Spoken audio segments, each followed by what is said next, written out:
the end of an era in the NALCS and across the entire competitive League of Legends scene, because after 7 years in a row of going to the World Championship, the only team to do that, TSM, is not going to Worlds in 2018. They will not be there in Season 8 thanks to Cloud9 equipping their gauntlet buff and taking them down in pretty convincing 3-0 fashion. And for TSM, obviously a much maligned 2018 split after they made a super team with Sven and Mithy coming over. They don't even go to Worlds, which means they can't disappoint NA fans by not making it out of groups, because they never even get to the group stage. And Cloud9, absolutely insane year. We'll get to that in a little bit, but the C9 versus TSM matchup in the gauntlet was the first two games incredibly close, incredibly back and forth. You can kind of pinpoint a few plays that completely changed the game around, like TSM diving a little bit too deep against Cloud9. TSM definitely could have won either of the games in 1 or 2. But if you are a fan of the North American LCS and want NA to do the best that they possibly can at Worlds, you're happy that C9 won. Even though I know everyone TSM at Worlds is a joke, you want to see them there, but C9 has performed better than TSM internationally over the last couple of splits. And even just looking at this roster iteration of Cloud9, they have a better chance to perform internationally because TSM, as they usually are criticized for being a little bit too passive, Cloud9 has been the opposite here in the second half of the split. And just look at Hecarim top. They're innovating somewhat, and these very aggressive comps, you never know what they're going to pull out, and they will go all in, a little bit like Vitality out in EU, but I think Cloud9 is actually better at executing this game plan, and they have more options that they can go through. They have more different play styles that they're able to execute with.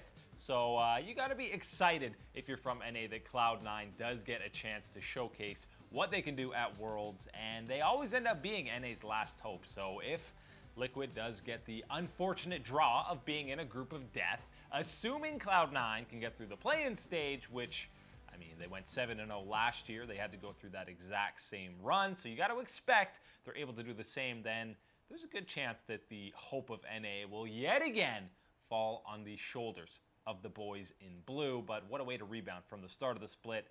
TSM, because we're probably not going to be talking about them much again in 2018 because their season is done. It's the first time in a very long time that Bjergsen will be having an extended off-season, not boot camping in Korea, not traveling to wherever the World Championship is for the next month, 2 months that teams are going to be putting in for work towards that event. He's done. He's off. Sven and Mithy not going back to Worlds. So the question is, what is the future for this TSM squad? Are we going to be seeing them back in the lineup? Is Mike Young going to be playing in 2019? He recently said on his stream that one of the main reasons he wasn't on this TSM roster in 2018 summer, it was Grig getting the starts, is because he wanted to be more aggressive and be a playmaker, and TSM wanted someone who supports his laners, which of course is the NA jungler, or the TSM jungler meme that they come and just turn them into wards. I'm sure there was something to do with communication as well, because there's no question that Grig was much more communicative than Mike Young. But what does Reggie do now? What does he do with this roster that he built to get out of groups at Worlds? And then they didn't even make it to Worlds. They didn't even qualify. You got to think it'd be better to at least just run back that same roster with Doublelift, Biofrost, and Svenskeren and at least get to Worlds and be within one game of getting out of that group stage. But now they're multiple games away from even qualifying to the main draw in the group stage. I'm expecting a completely different looking roster heading into 2019. I know Sven and Mithy's contract was for 2 years. I knew they'd be there for at least 1 year, but with EU franchising coming back, or coming in 2019 to kind of compete with North America, I wouldn't be surprised at all if Sven and Mithy head back to EU. The amount of pressure and just so much criticism and hatred from the community that these guys felt throughout the entirety of 2018, probably a good enough reason for them to want to go back to EU. I'm sure they could find ample opportunities over there, or heck, maybe even a different team in North America. I also wouldn't be surprised if after 4-5 years with TSM, it might be time for a change of scenery for Bjergsen. I don't think Reggie's going to kick him from TSM because he is the face of TSM. But again, I think he might just be due for something new on a new squad to see what Aframu did moving from CLG. Doublelift obviously has done it twice from CLG and TSM, and to see how well he's doing on Liquid as the featured carry and featured face of Team Liquid. Maybe that's something Bjergsen sees and is thinking, I could do the same thing, either in NA or EU, although if he goes back to EU, pretty sure he'd count as an import. Either way, I would not be surprised if you see 5 new players on TSM in 2019. I expect some big changes from Reggie and the gang, and they will have a whole lot of time to figure out what exactly they want to do because their offseason begins right now. Cloud9's offseason does not begin right now because it looked like it was going to early on in the split, but me oh my, what a journey this team went through in 2019 or 2018 summer. It all began, obviously, they lost in quarters in spring, a little earlier than people were expecting. 3-0 sweep at the hands of Liquid, which, by the way, now doesn't look that bad. Then it started with the benching.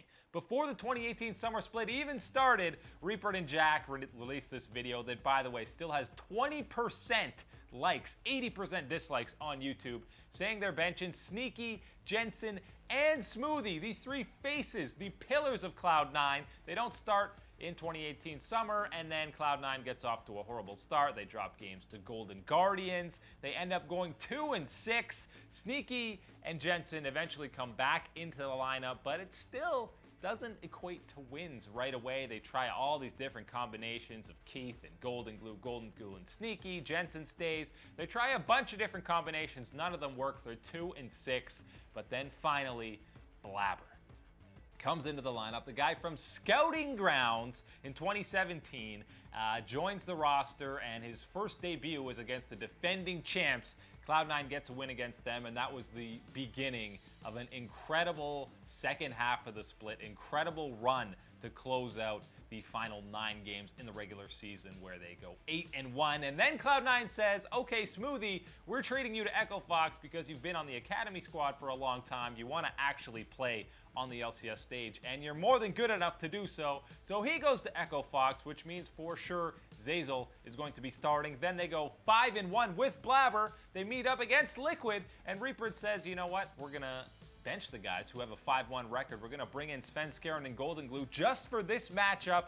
Reaper is a genius. Svenskeren and Golden Glue completely dumpster Liquid in that matchup. The up and down, flame, blame, and then praise that Reaper got throughout this split was absolutely incredible, calling for him to be fired, cut from the team, and then he ends up winning Coach of the Split for all these insane decisions that he made, but kudos to him for doing it. Then we roll into playoffs, and Cloud9, it's again Svenskeren and Golden Glue that come in and save the squad in Game 5 against TSM. First best-of series win against TSM since 2014 with 3 rookies on that Cloud9 roster, and it looks like it's all smooth sailing. They're going to win as the top seed in NA, but that's too easy a storyline to follow. You need another valley for them to fall into. So they go into the finals, get 3-0'd by Liquid, completely destroyed, and then again Reaper gets criticized and destroyed for his poor drafts where they get outclassed against Liquid.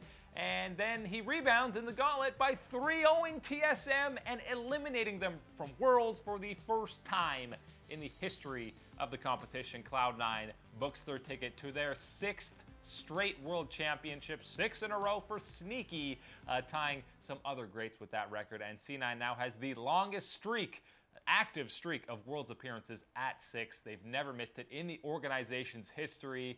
Holy moly, what a time to be a Cloud9 fan. If you stuck through it, through all of it, you're feeling pretty great right now because the reward is pretty awesome. You'll be seeing them in the play-in stage where, again, in 2017, they went 7-0, so the streak continues for Cloud9 heading to Worlds. And for all the hype that we didn't get to see Griffin qualify, 5 rookies play at the World Championship, well, Cloud9 did pretty darn close to that with 3/5 of that roster being rookies.